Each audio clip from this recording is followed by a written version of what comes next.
ព្រឹកមួយនៅភូមិមួយដ៏ស្រស់ស្អាតក្មេងប្រុសឈ្មោះសុមុនីក៏បានត្រៀមខ្លួនដើម្បីចូលរៀនថ្ងៃដំបូងគាត់ស្រួលចិត្តខ្លាំងណាស់ព្រោះស្អែកនេះគឺជាថ្ងៃចូលរៀនថ្នាក់ទី1ម្ដាយរៀបចំអីវ៉ាន់ឲ្យសុមុនីសៀវភៅកាបូបខ្នាតតូចប៊ិចនិងអាហារថ្ងៃត្រង់ប៉ុន្មានមុខ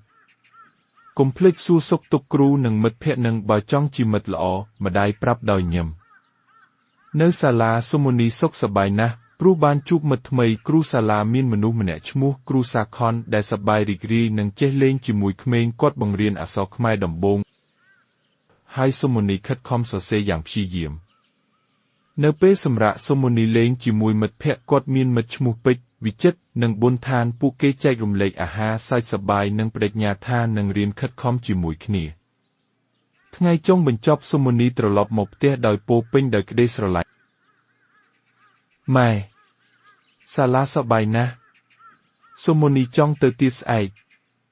ម្ដាយញឹមហើយលើកកូនឡើងក្រឡឹងម៉ែសប្បាយចិត្តណាស់កូនម៉ែចូលចិត្តរៀន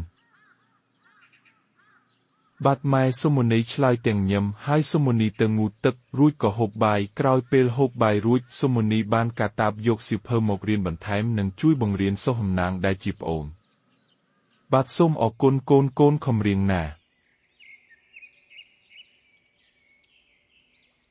សូមអរគុណបងប្អូនបើពេញចិត្តរឿងនិទានបែបកុមារនិងអប់រំសូមជួយចុចសញ្ញាកណ្ដឹងនិង like ម្នាក់មួយមុខសូមអរគុណ